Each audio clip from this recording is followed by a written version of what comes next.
Hello everyone. Today's topic is ion exchange chromatography. In this lesson, we are going to learn the principle, experimental procedure, and types of ion exchange chromatography. Ion exchange chromatography is a chromatographic technique which is used to separate charged biomolecules such as proteins, nucleic acids, etc. Coming to the principle part, here the separation is done by a reversible exchange of ions between sample solution and stationary phase. A similar charged ions only get exchanged. For example, a negatively charged counter ions present in the stationary phase will get exchanged by a negatively charged analyte ions present in the sample solution. Here the exchange is bidirectional, reversible. There are four important experimental requirements to conduct the experiment.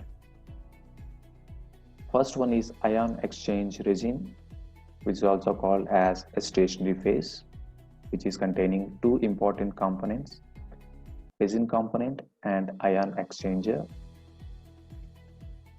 Resin is a solid material, which is also called as insoluble matrix. Polystyrene and cellulose, these are the examples of resins. These are polymeric substances in which polystyrene can be useful for the separation of small molecules because it has more cross linkages, and cellulose can be useful for the separation of high molecular weight compounds. It has low cross linkages. So there are two important factors we need to consider while we are choosing resin compounds: swelling factor and cross linkages. And the next part is ion exchanger. Here the ion exchanger, which is immobile ions, which are fixed ions on the resin. So these ion exchangers are coupled with the covalent bond. And these ion exchangers are two types: anionic ion exchanger and cationic ion exchangers. Anionic ion exchangers, which are having negatively charged functional groups, and cationic exchangers are having positively charged functional group. Here in this picture, we can see a positively charged ion exchangers, which are coupled with resin by a covalent bond. The second experimental requirement is counter ions. These counter ions are mobile ions. It is not like ion exchangers. So these counter ions can be useful for the separation of ions present in the sample solution.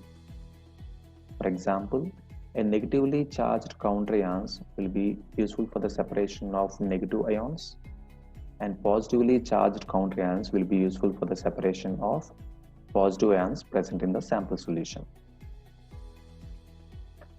And the next experimental requirement is analytes. So analytes are also called as sample ions, which can be positively charged or negatively charged. Positively charged analytes can be separated by cation exchange chromatography, and negatively charged analytes can be separated by anion exchange chromatography. The fourth important experimental requirement is buffer solution, which is also called as mobile phase. So we can also use alkalis or acids,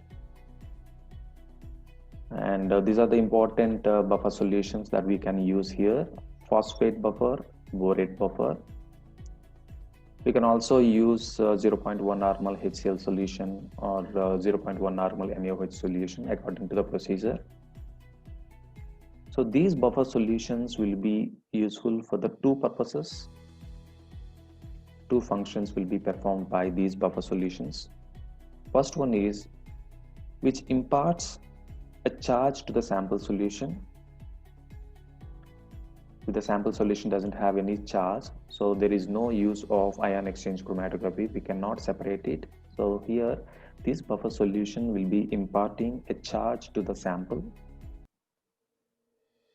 And And the second function is it will be useful for the development purpose, eluting the ions by adding of different strength of buffer solutions.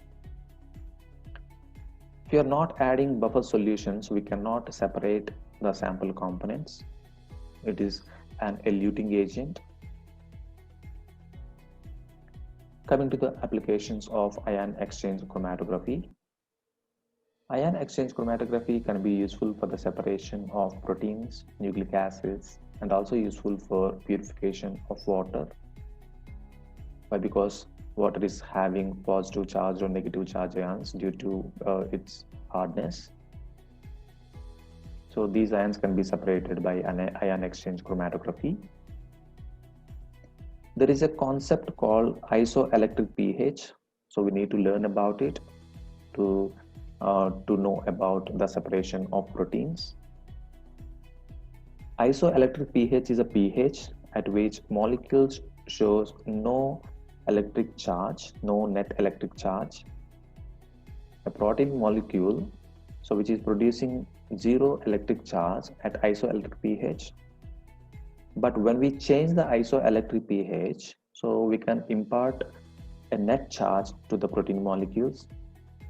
For example, if you are increasing the pH values above the isoelectric pH values, so here the protein molecules will be getting a negative charge, and these negatively charged ions are separated by anion exchange chromatography.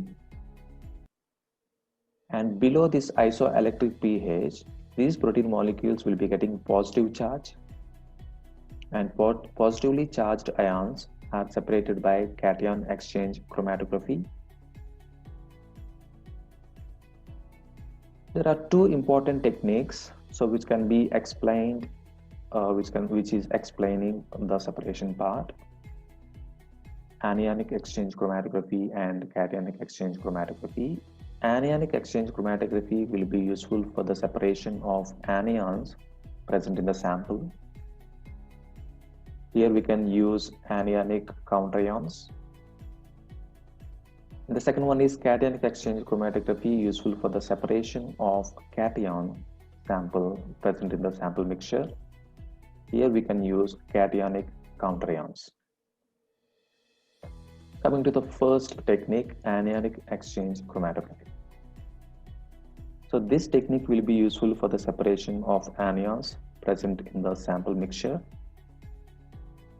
Here we can use anionic exchangers and buffer solutions. So these anionic exchangers must be having a positively charged. For example, we can take amino ethyl compounds and trimethyl amino ethyl compounds as anion exchangers. So these anionic exchangers are coupled with resin by covalent bond. So these anionic exchangers are immobile in nature. And here buffer solution that we are using is tris and pyridine, which are positively charged. So these buffer solution will be useful for the eluting the ions. And here the separation can be seen by three steps. The first step, the column will be filled by anionic exchangers. Then we are adding counterions. Here negatively charged counterions will be added. So why? Because these counterions will be useful for exchanging of negatively charged ions present in the sample mixture. After adding of counterions, then we are introducing the sample. The sample is having negatively charged ions and positively charged ions, but only negatively charged ions get separated. Why? Because here counterions will be negative charge. So there is an exchange taking place between counterions and analyte ions which are present in the sample solution. And finally, these negative ions are attached with the positively charged ion exchanges. So now we are adding a buffer solution which is having different strengths. For example, here we can take increasingly charged increasingly negatively charged buffer solution that we are using to remove the negative ions which are present in the stationary phase. So finally, we can separate the negatively charged ions by using a negatively charged buffer solution. So this is about anionic exchange chromatography. And the second technique is called cation exchange chromatography. Here we can separate cations or positively charged sample ions. Here we can use cationic exchanges which are negatively charged, and these are the examples of cationic exchanges: carboxyl, carboxyl methyl, sulfo, sulfomethyl. So these are the functional groups and negatively charged functional groups which are present in cation exchanger.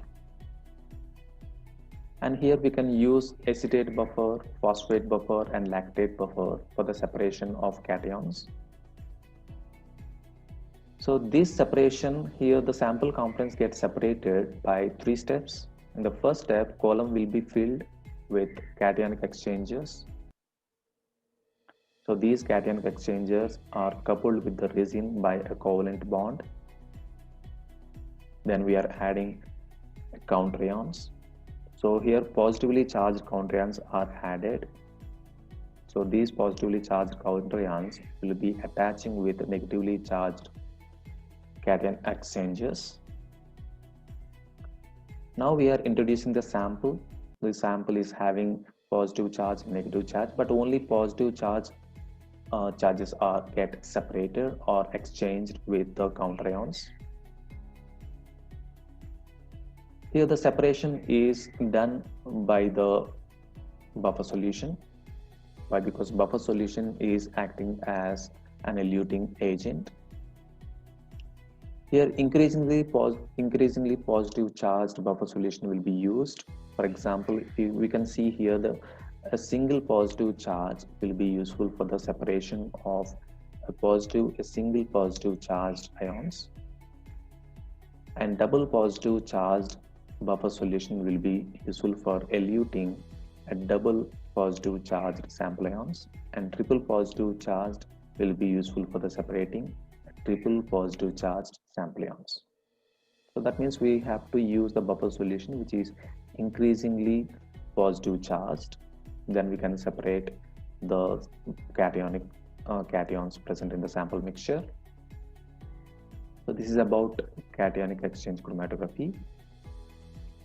And this ion exchange chromatography will be very much useful in pharmaceutical industries, in biochemical industries.